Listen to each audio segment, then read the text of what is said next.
Hello बच्चों, welcome back to my channel study with Parveen Rana. ये इस चैप्टर की दूसरी वीडियो है।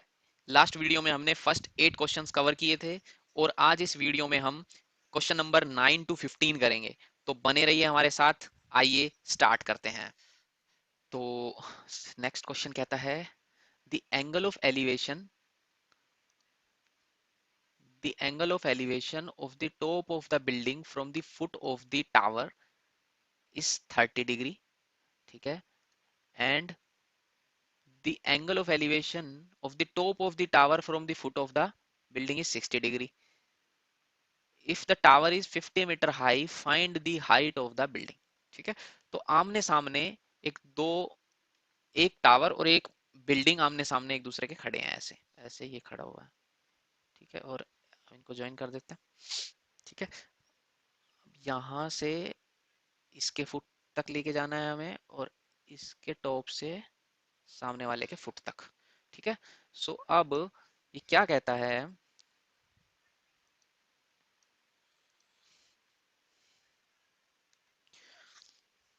Angle of elevation of the top of the building from the foot of the tower. तो यानी कि अब हमें सबसे पहले ना ये देखना पड़ेगा, ये वाला एंगल ज्यादा बड़ा बनेगा या ये वाला ज्यादा बड़ा बनेगा। ठीक है। उससे हम डिसाइड करेंगे इनमें से बड़ी वाली बिल्डिंग है या छोटी वाली बिल्डिंग है। ठीक है। तो ये तो बन गया, हमारे पास दो एंगल्स बन रहे हैं। ठीक है। एक 60 डिग्री का बन रहा है, एक 30 डिग्री का बन रहा है। पहले हम इन एंगल्स को बना लेते हैं। ठीक है। 30 डिग्री, ये बड़ा वाला बन गया 60 डिग्री। ठीक है। अब देखते हैं। तो ये क्या कह रहा है, यहाँ पे 30 डिग्री वाला एंगल कहाँ कैसे बन रहा है, elevation of the top of the building from the foot of the tower, from the foot of the tower यानी कि यहाँ पे foot of the tower of the top of the building। तो ये वाली जो चीज है, ये तो होगी बिल्डिंग, ये हो गई बिल्डिंग। और ये जो बड़े वाला हमें दिया हुआ बचा हुआ, ये बचा हुआ हमारा टावर। ठीक है। इससे हमें ये पता चल गया कि कौन सा बड़ा है कौन सा छोटा है, कौन सी बिल्डिंग है कौन सा टावर है। ठीक है। अब देखो ऐसे ही अब हमें ऑब्वियसली पता चल गया कि ये वाला हमारा बचा हुआ जो है वो टावर हो गया, क्योंकि बिल्डिंग को हमने आइडेंटिफाई कर लिया। लेकिन फिर भी एक बार क्वेश्चन में देखो क्या कह रहा है, and the angle of the elevation of the top of the tower, यानी कि टॉप ऑफ द टावर यानी कि ये point from the foot of the building is 60 degree. यानी कि फुट ऑफ द बिल्डिंग यानी कि यहाँ पे फुट ऑफ द बिल्डिंग ये हमारा 60 डिग्री है।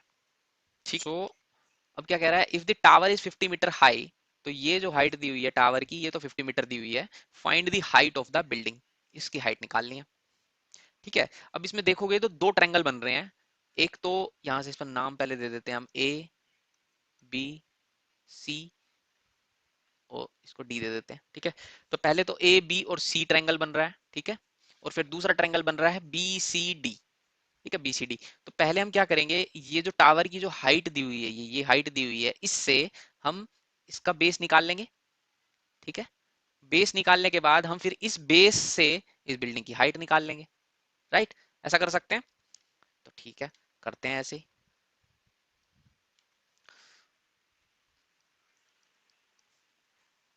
इन triangle DBC, DBC, in triangle DBC क्या है, हमें निकालना क्या है और हमारे पास दिया क्या हुआ है, हमें निकालना है बीसी साइड। ठीक है। और दिया हुआ हमारे पास क्या है, सीडी।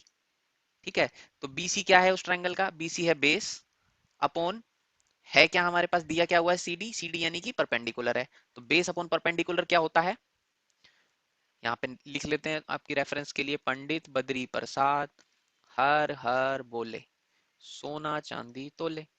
तो ये हो जाएगा बेस अपॉन परपेंडिकुलर यानी कि कोट। ठीक है। बेस अपॉन परपेंडिकुलर यानी कि कोट हो जाएगा। तो ये हो जाएगा कोट थीटा। ठीक है। तो बीसी अपॉन सीडी क्या हो जाएगा, कोट 60 डिग्री। ठीक है। अब इसके बाद बीसी अपॉन सीडी की हाइट क्या है 50, और कोट 60 डिग्री क्या होता है 1/√3। तो बीसी इज इक्वल टू क्या हो जाएगा 50/√3। ठीक है। ओके। हमने बेस निकाल लिया इसका, यानी कि 50/√3 इसका बेस आ गया। ठीक है, बहुत बढ़िया। अब हम क्या करेंगे, अब हम इस बिल्डिंग की हाइट निकाल लेंगे यानी कि ए बी। ठीक है, ए बी निकाल लेंगे। तो in triangle A B C, A B C triangle में देखते हैं अब हम, हमें निकालना क्या है, ए बी निकालना है। उसको ऊपर रख लिया, नीचे रखेंगे हम जो हमें दिया हुआ है यानी कि बी सी। ए बी क्या है हमारे पास, परपेंडिकुलर, और बी सी क्या है, बेस। तो परपेंडिकुलर अपॉन बेस क्या होता है, ये होता है 10। तो ये हो जाएगा 10 30 डिग्री, राइट। ठीक है, तो A B upon B C को बी सी ही रहने देते हैं अभी के लिए, क्योंकि अभी फ्रैक्शन में हमारी वैल्यू आई हुई है। इसको मैं बताऊंगा, आगे लिख देना आप, ठीक है। 10 30 डिग्री, 10 30 डिग्री क्या होता है, 1/√3। ठीक है, तो ए बी इक्वल टू क्या हो जाएगा, बी सी इंटू 1/√3, राइट। ये हो जाएगा। अब हम बी सी की वैल्यू पुट कर लेंगे, A B is equal to 50/√3 into 1/√3। तो ये आ जाएगा 50/3 मीटर इसकी हाइट, 50/3। अब यहीं पे छोड़ दो, या फिर इसको आप थोड़ा और ये कैंसिल कर लो थोड़ा, ये आ जाएगा 16 2/3। इसको कैंसिल करोगे 16 2/3 मीटर, ये इसकी बिल्डिंग की हाइट आ गई। तो ये वाला जो हमें निकालना था, फाइनल आंसर हमारा आ गया है क्वेश्चन नंबर 10। अब ये क्या कहता है, two poles of equal heights are standing opposite each other on either side of the road. ठीक है, एक बीच में रोड है, रोड के दोनों साइड, ऑपोजिट साइड में दो पोल्स लगे हुए हैं। ठीक है, विच इज 8 मीटर वाइड, मतलब कि वो जो रोड जो दिया हुआ है वो 8 मीटर वाइड है, मतलब कि उन पोल्स के बीच की जो दूरी है वो 80 मीटर्स है। ठीक है, अब हम एक बार इक्वल हाइट्स के पोल बना लेते हैं पहले। From the point between them on the road, angle of elevation of the top of the poles are 60 and 30 respectively. Oh,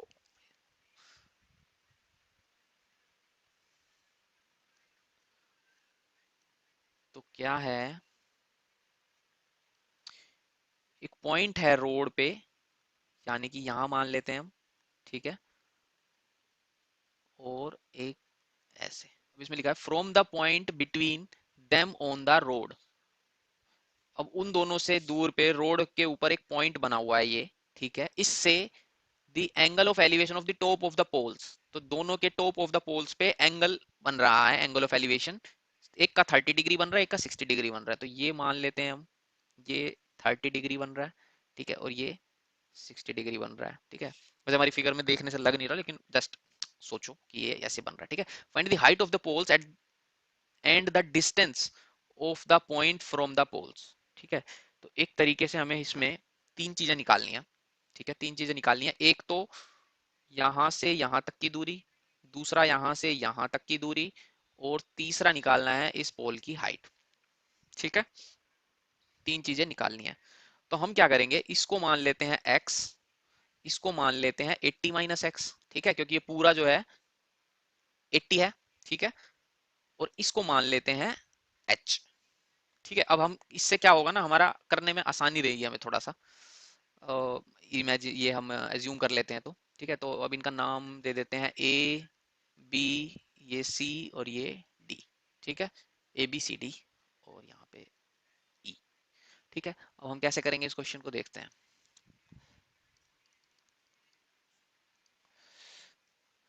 in triangle A B C, in triangle A B C, A B C triangle में क्या होगा, हमें निकालना है पहले H, तो इसको H upon x कर लो, क्योंकि हमें दिया तो अभी फिलहाल इसमें कुछ भी नहीं हुआ है। ठीक है, तो इस ट्रायंगल ए बी सी में अगर हम देखें, ये ए बी और सी में अगर हम देखें तो हमें दिया तो कुछ भी नहीं हुआ, तो इसलिए हम कुछ भी ऊपर नीचे रख सकते हैं। ठीक है, तो एच अपॉन एक्स का मतलब क्या हो गया, परपेंडिकुलर अपॉन बेस। ठीक है, परपेंडिकुलर अपॉन बेस। तो परपेंडिकुलर अपॉन बेस क्या होता है, फिर से लिख लेते हैं। तो परपेंडिकुलर अपॉन बेस होता है यहाँ पे 10। ठीक है, तो ये हो जाएगा 10 थीटा। ठीक है, तो h upon x is equal to 10 60 degree. ठीक है, h upon x is equal to 10, ओहो 10 नहीं ना, 10 60 डिग्री क्या होता है, √3, √3। तो h क्या आ गया इससे, x √3। ये तो बन गई हमारी एक इक्वेशन। ठीक है, ये एक इक्वेशन बन गई है। ठीक है, अब दूसरे ट्रायंगल पे जाते हैं। In triangle E C D, E C D, ECD triangle के अंदर देखें तो एच, क्योंकि ये वाली साइड भी एच ही होगी क्योंकि दोनों पोल्स इक्वल हाइट के हैं, तो एच अपॉन सी डी यानी कि 80 minus x, right, equal to ये क्या बन जाएगा, फिर से वही परपेंडिकुलर अपॉन बेस बन जाएगा ये, यानी कि टेन थीटा। तो H upon 80 minus x is equal to tan 30 degree इस बार, ठीक है। तो H upon 80 minus x is equal to tan 30 क्या होता है, 1/√3, ठीक है। तो एच क्या आ जाएगा इस केस में, ठीक है, तो ये एच इज इक्वल टू क्या हो जाएगा, 80 माइनस एक्स अपॉन √3, ये बन जाएगा दूसरी इक्वेशन। अब अगर हम फर्स्ट और सेकंड इक्वेशन को देखें तो ये कहता है कि h is equal to x√3 है, और ये कह रहा है कि h इज इक्वल टू ये है। तो यानी कि फ्रॉम इक्वेशन 1 और 2 हम इन दोनों को आमने सामने रख देते हैं, x√3 is equal to 80 minus x upon √3, ठीक है, क्योंकि ये दोनों ही h के इक्वल है, ठीक है, इसलिए हम इनको आमने सामने रख सकते हैं। इसके नीचे कुछ नहीं है तो 1 है, और हम इसका क्रॉस मल्टीप्लाई कर देंगे, तो ये हो जाएगा x यानी कि 3x, √3 और √3 का आपस में मल्टीप्लाई होंगे 3 बन जाएगा, 3x आ जाएगा, और ये हो जाएगा 80 माइनस एक्स, ठीक है, ओके। अब इसके बाद क्या करेंगे, ये जो x है ये इसके x के पास ले जाएंगे, ये इसको 3x plus x is equal to 80, यानी कि 4x इज इक्वल टू 80। तो x इज इक्वल टू क्या हो जाएगा, 80 upon 4, so x is equal to 20। तो x तो आ गया हमारा 20, तो यानी कि ये 20 हो गया और ये हो गया 60। सो अब हमें h भी निकालना है, ठीक है, तो हमें ये दोनों चीजें तो निकालनी थी, पहले तो ये वाला निकालना था, ये निकालना था, तो ये हमें 2060 आ गया। अब h निकाल लेते हैं by putting the value of x in equation one, one ये लिख देना यहाँ पे, ठीक है। तो वन इक्वेशन में अगर हम पुट करें तो h इज इक्वल टू क्या आ जाएगा, x√3 है, तो h इज इक्वल टू क्या आ जाएगा, x की वैल्यू हमारी 20 आ गई, 20√3, ठीक है। और ये इस पे मीटर, मीटर तो ऑब्वियसली लगेगा ही, मीटर मीटर दोनों पे लगेगा, तो ये हो जाएगा 20√3, इसकी भी हाइट होगी 20√3, तो दोनों पोल्स आर ऑफ हाइट 20√3, ठीक है। अब इसमें लास्ट में लिखना जरूर है, इसका भी एक एडिशनल मार्क्स कटवा सकते हो अगर आप नहीं लिखोगे तो, ठीक है, एग्जाम में। तो इसमें लिख देना कि height of the pole are 20√3 each, and the distance between the point from the poles are 20 meter and 60 meter, इस तरीके से लास्ट में एक स्टेटमेंट लिख देना, ठीक है। ओके, नेक्स्ट क्वेश्चन पे चलते हैं। नेक्स्ट क्वेश्चन कहता है a TV tower stands vertically on the bank of the canal, ठीक है। यहाँ पे ये ऐसे एक कैनाल है, ठीक है, ये इतनी चौड़ी, ठीक है, इसके बैंक पे मतलब यानी कि किनारे पे एक टीवी टावर खड़ा हुआ है, ठीक है। From a point on the other bank directly opposite to the tower, ठीक है, मतलब यहाँ पे ये ऐसे इस तरीके से एक कैनाल जा रही है, ठीक है, ये ऐसे ऐसे कैनाल जा रही है ये, ठीक है, और ऐसे, तो एक किनारे पे तो ये टावर खड़ा हो गया, और दूसरे किनारे की बात कर रहा है अभी हम, ठीक है, दूसरे किनारे पे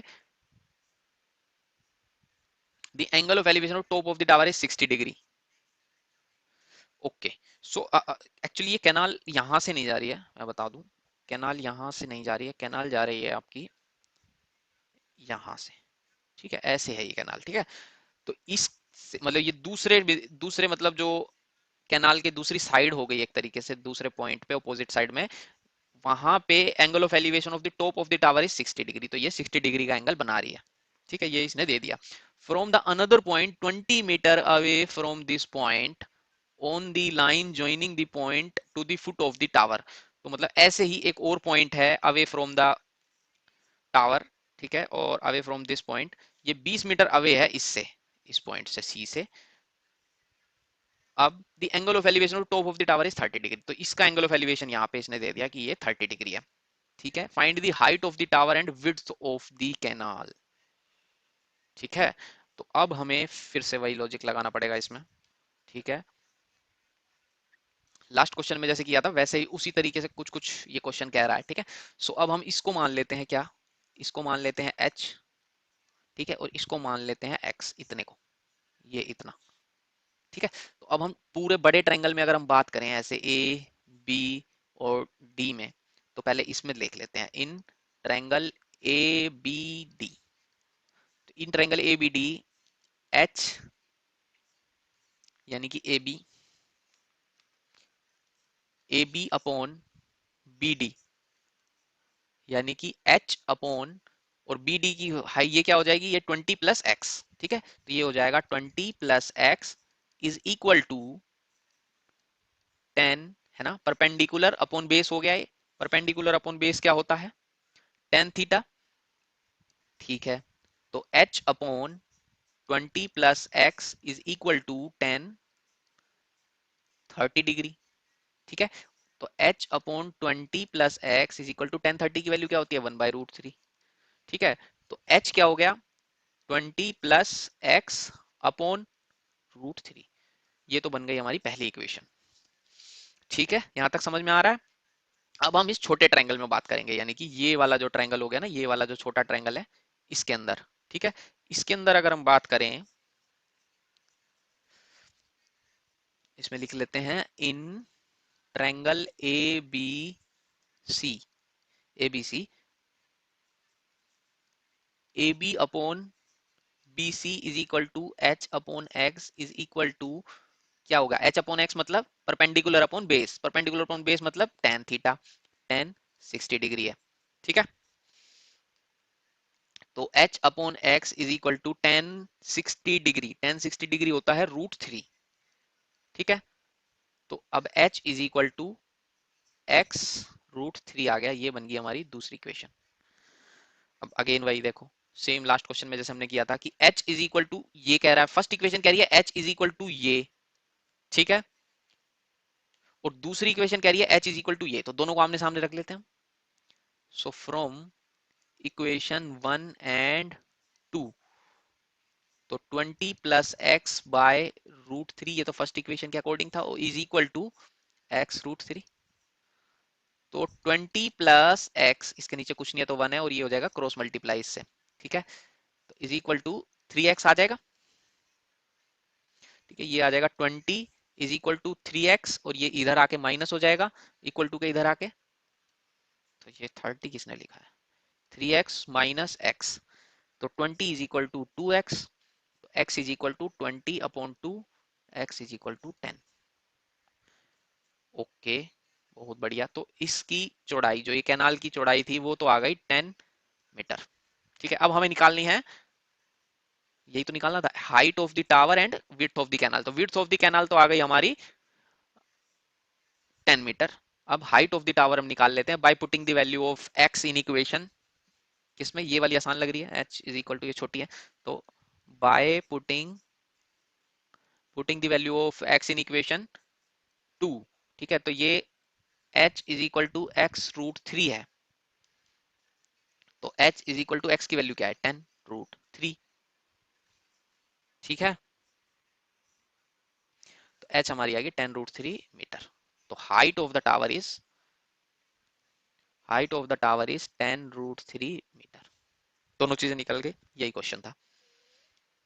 ठीक है, आसान है।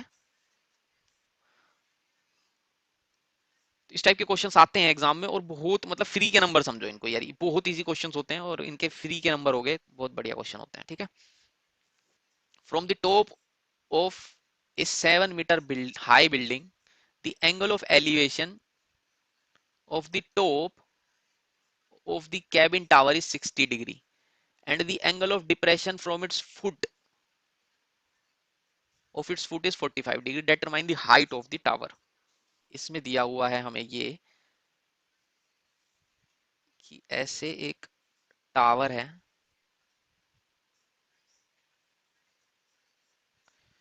तो इस तरीके से ये फिगर दी हुई है। ठीक है, तो ये तो हो गई 7 मीटर की बिल्डिंग, 7 मीटर लॉन्ग बिल्डिंग। अब इससे the angle of elevation of the top of the cable tower from the top of the 7 meter building, मतलब यहां से 7 मीटर टॉल बिल्डिंग के टॉप से the angle of elevation of the top of the tower, यानी कि ये सामने इसके ये टावर है, टावर है और ये बिल्डिंग है। ठीक है, तो इसके टॉप ऑफ द टावर का एंगल ऑफ एलिवेशन बन रहा है कितना, 60 डिग्री। ठीक है, 60 degree. And the angle of depression of its foot is 45 degree. Again वही, यहां से यहां तक मतलब फुट ऑफ द टावर पे एंगल ऑफ एलिवेशन बन रहा है 45 degree, sorry angle of elevation नहीं, एंगल ऑफ डिप्रेशन दिया हुआ है, यानी कि ऊपर से नीचे की तरफ देखा जा रहा है, ठीक है। तो ये बन रहा है 45 डिग्री। अगर ये 45 डिग्री बनेगा तो यहाँ पे ये भी 45 बनेगा, ठीक है। ये नॉर्मल ज्योमेट्री का रूल है, ठीक है। तो अगर ये वाली साइड 7 है, ये जो है 7 दी हुई है, तो ये भी हमारी 7 ही हो जाएगी, राइट। ये होगी 7, इसको मान लेते हैं हम x, और इसको x मान लेते हैं, सॉरी, है ना, और इसको h मान लेते हैं, तो थोड़ा सा सही हो जाएगा हमारे लिए, ठीक है। अब हमें निकालना क्या है इसमें, determine the height of the tower, तो यानी कि ये पूरा टावर की हाइट ऐसे निकालनी है। तो अब हम देखते हैं कैसे हम इसको निकाल सकते हैं, ठीक है। तो पहले इसका नामकरण संस्कार कर देते हैं, ए बी सी डी, और ये हो गया ई, ठीक है। अब इसमें देखते हैं क्या है। तो in triangle E C D, in triangle E C D हम अगर हम देखें, तो हमारे पास ये तो 7 दिया हुआ है, तो इससे हम x निकाल सकते हैं, x निकाल सकते हैं, राइट। और इससे हम फिर ये वाली जितनी, ये नीचे सी डी जितना निकलेगा उतना ही हमारा बी ई भी होगा, ये भी उतना ही होगा, राइट, ठीक है। तो अब फिर हम बीई से हम इसकी ऐसे हाइट निकाल लेंगे, तो फिर इसको 7 को और ये जो नई एच निकलेगा उसको ऐड कर देंगे, तो ये total height of the tower बन जाएगी, ठीक है। तो इन ट्रायंगल ईसीडी पहले देख लेते हैं, ठीक है। बेस है पहले, यानी कि x अपॉन, x डायरेक्ट नहीं लिखते हैं, इसको हम लिख देते हैं C D upon E D, sorry E B नहीं है, ई डी है, E D is equal to base upon perpendicular is equal to, base upon perpendicular क्या होता है, कोट थीटा, ठीक है। तो बेस हमारा क्या है x, अपॉन परपेंडिकुलर क्या है 7, इज इक्वल टू कोट कितना 45 degree, x upon 7 is equal to 1, cot 45 की वैल्यू 1 होती है, तो x इज इक्वल टू 7 आ गया, x इज इक्वल टू ये तो आ गया 7 मीटर। तो अगर ये 7 मीटर है तो ये जो लंबाई होगी इसकी, ये भी 7 मीटर होगी, ठीक है। अब हम आगे चलते हैं, in triangle A B E, A B E triangle के अंदर अगर हम देखें, यानी कि ए बी और ई में अगर हम देखें, तो हमें निकालना क्या है, एच निकालना है, एच निकालना है, और ये हमें पता चल गया है। तो हम देखेंगे ए बी जो निकालना है ऊपर, और जो दिया हुआ है नीचे बीई, यानी कि परपेंडिकुलर दिया हुआ है, निकालना है सॉरी, और बेस हमें दिया हुआ है, equal to perpendicular upon base क्या होता है, टेन थीटा, ठीक है, क्लियर है। तो परपेंडिकुलर हमने h मान लिया है, और बेस हमने मान लिया है, हमारा आ गया है 7 इज इक्वल टू 10 60 डिग्री, ठीक है। h upon 7 is equal to 10 60 degree क्या होता है, √3, तो h इज इक्वल टू 7 √3, तो h आ गई 7 √3।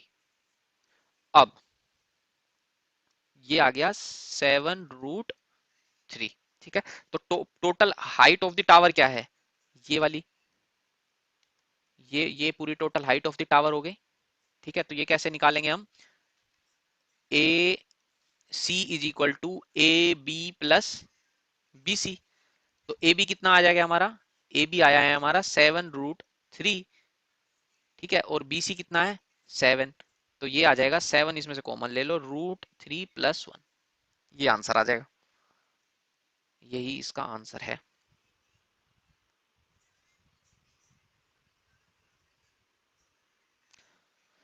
सो अब इसमें लास्ट में एक स्टेटमेंट लिख देना, height of the tower is 7 × √3 + 1 meter, बस, ठीक है, ओके, यही था इस क्वेश्चन में। नेक्स्ट क्वेश्चन पे मूव होते हैं, क्वेश्चन नंबर 13। क्वेश्चन नंबर 13 कहता है, as observed from the top of 75 metre high light house from the sea level, the angle of depression of two ships are 30 and 45 degree. If one ship is exactly behind the other on the same side of the lighthouse, find the distance between the two ships, ठीक है। तो इसका पहले figure बना लेते हैं। तो ये हमारी फिगर बन गई, ठीक है। फिगर बनने में अब इसमें क्या कहता है कि angle of depression of the two ships are 30 degree and 45 degree if one ship is exactly behind the other on the same side of the lighthouse, ठीक है। तो ये सेम साइड पे ये हमारा लाइट हाउस है, ठीक है। ये वाला जो ए से बी तक का जो है ये लाइट हाउस हो गया, ठीक है। इस लाइट हाउस के सेम साइड पे इधर की तरफ दो शिप्स हैं, यानी कि ये वाली जो दो हैं ये शिप्स हैं, ठीक है, ये शिप हैं। ओके, अब इस लाइट हाउस के ऊपर से वो देख रहा है, कोई एक इंसान खड़ा हुआ है यहाँ पे, वो यहाँ से देख रहा है, एंगल ऑफ डिप्रेशन इनका बन रहा है, एक का बन रहा है 45 डिग्री, 45 डिग्री, और ये छोटे वाला एंगल बन गया ये 30 डिग्री, ठीक है। तो ये तो हो जाएगा 30 डिग्री और ये हो जाएगा 45 डिग्री, ठीक है। और हमें निकालना क्या है, इसमें हमें निकालना है ये वाला एरिया, हमें निकालना है distance between the two ships, यानी कि ये, ठीक है। तो हमारी स्ट्रेटेजी इस क्वेश्चन में क्या रहेगी कि पहले तो हम इस लाइट हाउस की हाइट से ये वाला एरिया निकाल, ये वाली डिस्टेंस निकाल लेंगे, और फिर अगेन इसी लाइट हाउस की हाइट से हम ये पूरा निकाल लेंगे। तो इस पूरे बड़े वाले में से ये छोटे वाला माइनस कर देंगे, तो ये जो हमें रिक्वायर्ड एरिया जो हमने height distance between the two ship से ही निकल आएगा, राइट। तो इस तरीके से चलेंगे हम, ठीक है। तो देखते हैं कैसे। तो पहले हम इन ट्रायंगल ए बी सी, छोटे वाले ट्रायंगल में देख लेते हैं, ठीक है, ए बी सी। तो पहले है हमें निकालना क्या है, बी सी निकालना है, और दिया हुआ है हमारे पास ए बी, यानी कि base upon perpendicular. Base upon perpendicular क्या होता है, ये होता है कोट थीटा, ठीक है। तो B C upon A B क्या है 75 is equal to cot 45 degree, right. तो B C is equal to हो जाएगा, बी सी अपॉन 75 हो जाएगा 1, ठीक है, क्योंकि कोट 45 इज इक्वल टू 1। तो B C is equal to क्या हो जाएगा 75 मीटर। तो ये तो इतना एरिया तो आ गया हमारा 75 मीटर, ठीक है। ओके, अब हम बड़े वाली हाइट को निकाल लेते हैं, बड़े वाले डिस्टेंस को निकाल लेते हैं, सॉरी, यहाँ पे, ठीक है। तो अब हम करेंगे in triangle A B D, ठीक है। ए बी डी ट्रायंगल के अंदर देखते हैं, तो हमें निकालना क्या है, बी डी अपॉन दिया क्या हुआ है A B is equal to base, फिर से वही base upon perpendicular is equal to cot theta, base upon perpendicular फिर से। सो इसमें अब की बार क्या हो जाएगा, B D upon A B फिर से 75 is equal to cot, cot अब की बार बनेगा 30 डिग्री का एंगल। तो B D upon 75 is equal to क्या बन गया कोट 30, और कोट 30 क्या होता है, कोट 30 होता है √3। तो बी डी हो जाएगा 75 √3, ठीक है। अब इसका मतलब ये आ गया 75 √3, ठीक है। तो हमें निकालना क्या है, हमें निकालना है ये सी डी। तो हम निकालेंगे C D is equal to B D minus B C, ठीक है। बी डी क्या है, बी डी है 75 √3 माइनस बी सी क्या निकला है 75, ठीक है। तो इसमें से 75 कॉमन ले लेंगे, और ये अंदर बढ़ जाएगा √3 - 1, ठीक है। तो ये हमारा इतना डिस्टेंस आ गया, तो ये हमारा इतना डिस्टेंस आ गया। सो सी डी, अगर हमें और भी आगे सोल्व करने के लिए शायद आंसर इसमें पीछे पॉइंट्स में दिया हुआ है, तो हम ऐसे कर लेंगे 75 इंटू √3 की वैल्यू होती है 1.73 - 1, ठीक है, ये होती है 1.73। तो इसको हम सोल्व करेंगे 75 इंटू 0.73, तो ये आ जाएगा हमारा 54.9 मीटर। तो ये जो डिस्टेंस है 54.9 मीटर है, यानी कि दोनों शिप्स के बीच का डिस्टेंस आ गया 54.9 मीटर्स, ठीक है। समझ में आ गया। कोई भी प्रॉब्लम हो, कोई भी कंफ्यूजन हो, कमेंट सेक्शन में जरूर बताएं मुझे, मैं आपकी समस्या का निवारण करूंगा जरूर, ठीक है। नेक्स्ट क्वेश्चन, क्वेश्चन नंबर 14, ठीक है। A 1.2 meter tall girl spots a balloon moving with the wind in a horizontal line at the height of 88.2 from the ground. Okay okay. तो यहाँ पे ये छोटी सी एक लड़की खड़ी हुई है, ये देखती है कि एक ऊंचाई पे 88.2 मीटर, यानी कि इतनी ऊंचाई पे एक बैलून उड़ रहा है, ये बैलून, ठीक है। और वो उड़ते उड़ते थोड़ी देर बाद वो आगे भाग गया है, ठीक है। The angle of elevation of the balloon from the I of the girl at any instance is 60 degree. ठीक है, तो एक पॉइंट ऑफ टाइम पे वो 60 डिग्री का एंगल वो बना रहा था। ठीक है, ये वाला जो ट्रायंगल है इसके बैलून का एंगल ऑफ एलिवेशन था 60 degree. Some time after the angle of elevation reduces to 30 degree. अब वो बैलून जो है आगे की तरफ चला गया। ठीक है, आगे की तरफ चला गया तो एंगल ऑफ एलिवेशन जो ये वो एंगल ऑफ एलिवेशन है ये अब 30 डिग्री रह गया। ठीक है, find the distance travelled by the balloon during the interval. तो अब इसने कितना डिस्टेंस ट्रेवल किया यानी कि ये वाला एरिया हमें निकालना है। ठीक है, तो देखते हैं कैसे निकल सकता है ये।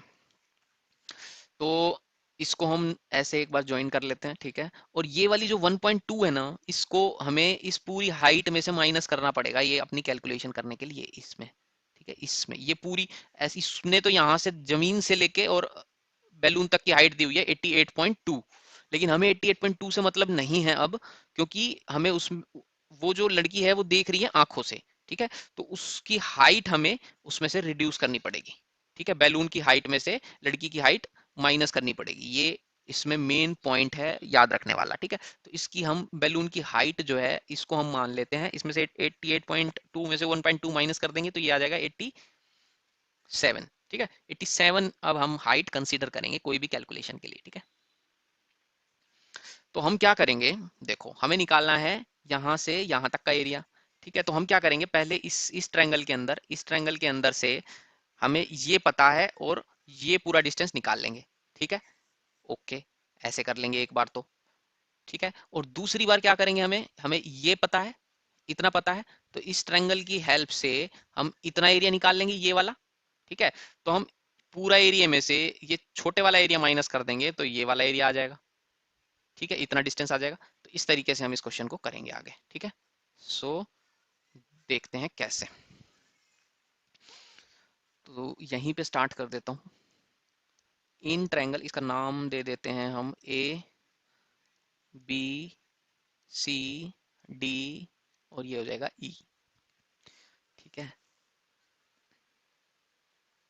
तो in triangle E B D, in triangle E B D हम देख रहे हैं, हमें निकालना है बी डी। बी डी निकालना है और हमें दिया क्या हुआ है, ई डी, यानी कि B D upon E D क्या हो जाएगा, बेस अपॉन परपेंडिकुलर। ठीक है, equal to base upon perpendicular क्या होता है, कोट, कोट थीटा। ठीक है, तो B D upon E D क्या हो गया, 87। ठीक है, याद रखना 88.2 नहीं लेना है इस क्वेश्चन में, और ये आ जाएगा कोट, कोट 30 डिग्री। तो B D upon 87 is equal to cot 30 degree. तो कोट 30 डिग्री होता है √3। तो बी डी आ गया हमारा 87 √3। ठीक है, तो यहां से लेके और यहां तक का डिस्टेंस आ गया 87 √3। ठीक है, ओके, आगे बढ़ते हैं। अब हम इस छोटे ट्रायंगल में काम करेंगे, यहां से ये जो छोटा ट्रायंगल है इसमें। ठीक है, तो in triangle A B C, तो हमें निकालना क्या है, बी सी निकालना है, और हमें दिया हुआ है ए सी। तो यानी कि ये क्या हो गया, base upon perpendicular equal to same वही कोट थीटा, कोट थीटा। तो B C upon A C कितना हो गया हमारे पास, 87, ए सी 87 है, इक्वल टू कोट कितने का एंगल बन रहा है, ये वाला 60 डिग्री का एंगल बन रहा है, तो कोट 60 डिग्री रख लेते हैं। ठीक है, तो B C upon 87 is equal to cot 60 degree. Cot 60 degree की वैल्यू क्या होती है, 1/√3। ठीक है, तो अब हमारे पास बी सी आ गया 87/√3। अब हम वापस जाते हैं, तो ये जो डिस्टेंस है यहां से लेके यहां तक का ये आ गया 87/√3। ठीक है, तो अब हम इस बड़े वाले डिस्टेंस में से, यानी कि ये जो बड़े वाला हाईलाइटेड एरिया है उसमें से छोटे वाला घटा देंगे तो हमें जो डिस्टेंस ट्रेवल किया है बैलून्स ने वो आ जाएगा। ठीक है, अब हम देखते हैं क्या लिखना है हमें, B sorry C D is equal to B D minus B C. ठीक है, तो बी डी हमारा आया है 87/√3, यहाँ पे माइनस बी सी की है 87/√3।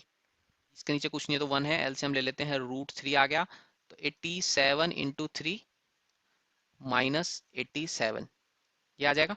सो इसमें से हम, ये आ जाएगा 87 × 2, यानी कि 174 अपॉन रूट थ्री। ठीक है, तो ये आ जाएगा अगेन, इसको हमें फिर रैशनलाइज करना पड़ेगा। 174 upon root three into root three upon root three, क्योंकि हमें फिर से बेस में रूट नहीं छोड़ना है, तो 174 रूट थ्री अपॉन थ्री,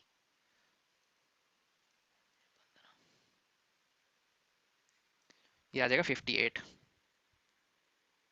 ठीक है, तो ये हमारा आ गया 58 root three metres.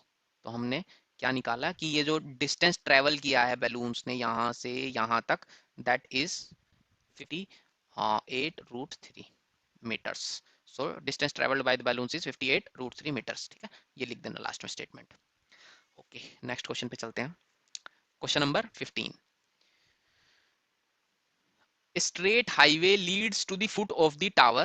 A man standing at the top of the tower observes a car at the angle of depression of 30 degree, which is approaching the foot of the tower with a uniform speed. 6 seconds later, the angle of depression of the car is found to be 60 degree. Find the time taken by the car to reach the foot of the tower from this point. तो question में कुछ ऐसे दिया हुआ है, एक ऐसे road है, ठीक है, ऐसे एक रोड है, वो फुट ऑफ द टावर तक जाता है। ठीक है, इस तरीके से दिया हुआ है। ठीक है, अब ये पहले एक एक पॉइंट पे ये कार चल रही थी, यहाँ पे एक कार चल रही थी, वो चलते चलते यहाँ से एक इंसान खड़ा होके देख रहा है। ठीक है, इसमें लिखा हुआ है एंगल ऑफ डिप्रेशन, तो इससे आपको समझ आ जाना चाहिए कि कोई इंसान है वो ऊपर से ऐसे खड़ा होके देख रहा है। ठीक है, तो अगर हम इस पे ऐसे ही हॉरिजॉन्टल लाइन अगर ड्रॉ कर दें, तो वो ये कह रहा है कि एक कार थी, वो इनिशियल पॉइंट यहाँ पे थी, वो यहाँ से चल चल चल चल चल के वो 6 सेकेंड्स में इस पॉइंट तक आ गई है। ठीक है, which is approaching foot of the tower with a uniform speed. ठीक है, 6 सेकेंड लेटर्स वो क्या देखता है कि angle of depression of the car found to be 60 degree. तो पहले जो यहाँ पे पॉइंट पे थी, पहले तो 30 डिग्री था, लेकिन 6 सेकेंड्स लेटर क्या पता चलता है उसको, यहाँ पे उसका एंगल ऑफ डिप्रेशन 60 डिग्री हो जाता है। यहाँ पे मतलब कि वैसे एंगल ऑफ एलिवेशन बना दिया हमने, यहाँ पे ये वाला पहले 30 डिग्री था, अब ये ऐसे करके बढ़ के 60 डिग्री हो गया एंगल ऑफ डिप्रेशन। ठीक है, तो अब हमें पता क्या लगाना है इसमें, find the time taken by the car to reach the foot of the tower from the point. ठीक है, अब ये कार यहां से यहां तक तो आ गई है, अब लेकिन अब हमें निकालना है यहां से इस पॉइंट से इस टावर तक कार को पहुंचने में कितना टाइम लगेगा। ठीक है, अब इसमें हमें ट्रिग्नोमेट्री की हेल्प लेके निकालना है ये सब। ठीक है, देखते हैं कैसे निकलेगा। सो हम क्या करेंगे, इसको हाइट ऑफ द बिल्डिंग को h मान लेते हैं। ठीक है, अच्छा, अब हमें इसमें खास बात नोट करने की ये है कि हमें डिस्टेंस कोई भी नहीं दिया हुआ कि यहां से यहां तक कितना डिस्टेंस है, ये कितना है, ना हाइट दी हुई है बिल्डिंग की। इसने सिर्फ टाइम दे दिया कि हमें 6 सेकेंड लगे यहां से यहां तक जाने में इस कार को। ठीक है, अच्छा, तो हम क्या करते हैं, और एक खास बात इसमें क्या दी हुई है कि एक यूनिफॉर्म स्पीड से चल रही है car, car is moving at the uniform speed. ठीक है, तो ये पॉइंट भी एक नोट करने का है इसमें। ठीक है, तो हम क्या करते हैं, हमें डिस्टेंस दिया नहीं हुआ तो हम डिस्टेंस बना लेते हैं अपने आप। तो डिस्टेंस का फॉर्मूला क्या होता है, distance is equal to speed into time, यही फॉर्मूला होता है। तो यहाँ पे इसने डिस्टेंस क्या ट्रेवल किया होगा, हम स्पीड को मान लेते हैं s, और टाइम इसने दिया हुआ है 6 सेकेंड, तो उसने कितना डिस्टेंस ट्रेवल किया 6s, इसलिए हमारा 6s तो हो गया ये। ठीक है, उसके बाद ये वाला कितना डिस्टेंस हो गया, ये हमें पूरा निकालना ही है, तो ये हो जाएगा st। ठीक है, ये वाला डिस्टेंस, तो ये वाला भी डिस्टेंस हो गया, ये वाला भी एक डिस्टेंस हो गया, ये डिस्टेंस है 6s और ये डिस्टेंस है st। ठीक है, ओके, आगे बढ़ते हैं। अब हम पहले इसको नाम दे देते हैं ए बी सी और ये डी। ठीक है, अब हम चलते हैं आगे, हम कैसे करेंगे इस बड़े ट्रायंगल में डी सी ए में, ए डी सी में, इस बड़े वाले ट्रायंगल के अंदर हम क्या करेंगे, पहले एच निकाल लेंगे, एच क्या है। ठीक है, और ऐसे ही एच हम निकालेंगे इस छोटे वाले ट्रायंगल से, तो दोनों से एच आएगी, उनको आमने सामने रख के हम टी निकालने की कोशिश करेंगे इस ट्रायंगल में। ठीक है, तो अब हम करते हैं स्टार्ट। ठीक है, इन ट्रायंगल ए डी सी, तो सी डी अपॉन ए सी। ठीक है, तो ये क्या हो जाएगी, सी डी क्या है परपेंडिकुलर और ए सी क्या है बेस, तो ये हो जाएगा 10 थीटा। ठीक है, सी डी क्या है, सी डी को हमने एच माना है, और ए सी क्या है, AC हमारा है 6s प्लस ST, या इसको हम TS लिख लेते हैं क्योंकि SS एक साइड में रख लेंगे। TS is equal to 10 30 degree. तो H upon 6s plus TS is equal to 10 30 degree. 10 30 degree की वैल्यू क्या होती है? 1/√3। ठीक है, तो H, अब इसमें क्रॉस मल्टीप्लाई हो जाएगा, तो H इज इक्वल टू क्या आ गया? 6s plus TS upon √3। ये तो बन गई हमारी पहली इक्वेशन। ठीक है, दूसरी इक्वेशन क्या बनती है? अब हम इस छोटे ट्रायंगल के अंदर देखेंगे, ये और ये। ठीक है, इस ट्रायंगल के अंदर हम देखेंगे तो हमें क्या पता चलेगा? In triangle B C D, इस ट्रायंगल में भी पता चलता है कि B C, sorry C D upon B C, यानी कि perpendicular upon base is equal to tan theta. तो सी डी तो हमें निकालना ही है, सी डी को हम एच रख लेते हैं डायरेक्टली। तो एच अपॉन बी सी कितना हो जाएगा? S T is equal to 10 60 degree, right? तो H upon S T is equal to 10 60 degree, और 10 60 डिग्री क्या होता है? √3। तो एच क्या हो जाएगा? S T √3। ये बन गई हमारी दूसरी इक्वेशन। अब देखो, ये वाली कह रही है कि h इज इक्वल टू ये है, और ये इक्वेशन कह रही है h इज इक्वल टू ये है। कोई बात नहीं, हम इन दोनों को आमने सामने रख लेते हैं। फ्रॉम इक्वेशन 1 एंड 2, ठीक है, तो 6s plus ts upon √3 is equal to ST √3। ठीक है, अब इसके नीचे कुछ नहीं है तो 1 है, क्रॉस मल्टीप्लाई कर देंगे। ठीक है, ये √3 इधर जाके मल्टीप्लाई होएगा, तो ये बन जाएगा 6s plus ts is equal to, इस एस टी को मैं टी एस लिख सकते हैं, टी एस भी लिख सकते हैं, और √3 इंटू √3 3 बन जाएगा। ठीक है, तो ये बन जाएगा 6s, और ये जो 1ts है ये इधर जाके क्या बन जाएगा? 3ts में से माइनस हो जाएगा। ठीक है, तो 6s is equal to 2ts बन गया। इसी के साथ s जो है s से कैंसिल हो जाएगा, तो बचेगा क्या? 6 इज इक्वल टू 2t। तो t इज इक्वल टू क्या हो जाएगा? ये इसके नीचे आ जाएगा 6 के, तो 6/2, तो t इज इक्वल टू आ जाएगा 3। 3 मतलब t क्या माना था हमने? t माना था हमने टाइम को। ठीक है, और s माना था स्पीड को, तो स्पीड तो आपस में कैंसिल हो गई है हमारी, टाइम बचा 3 सेकेंड्स। ठीक है, 3 सेकेंड्स, पहले भी सेकंड्स में ही बात हो रही थी, देखो 6 सेकंड्स की बात हो रही थी। तो अब हमने क्या पता लगाया? इसने हमें दिया हुआ था यहां से यहां तक जाने में तो इसे 6 सेकंड्स लगे, और यहां से पॉइंट बी से सी पॉइंट तक जाने में इसको 3 सेकंड्स लगे हैं। तो आप लिख दोगे कि the required time taken by the car is 3 seconds. ठीक है, इसी के साथ ये चैप्टर हमारा कंप्लीट होता है। इसमें 15 क्वेश्चंस थे, 15 के 15 क्वेश्चंस हमने कवर कर लिए हैं अब। और आपको मेरा पढ़ाया हुआ कैसा लगा, इस फीडबैक का मुझे इंतजार रहेगा। कमेंट सेक्शन में आप अपनी फीडबैक मुझे जरूर दें, और ये वीडियो अगर आपको अच्छी लगती है तो अपने दोस्तों के साथ जरूर शेयर करें। और बने रहने के लिए आपका धन्यवाद। तब तक के लिए गुड बाय, टेक केयर।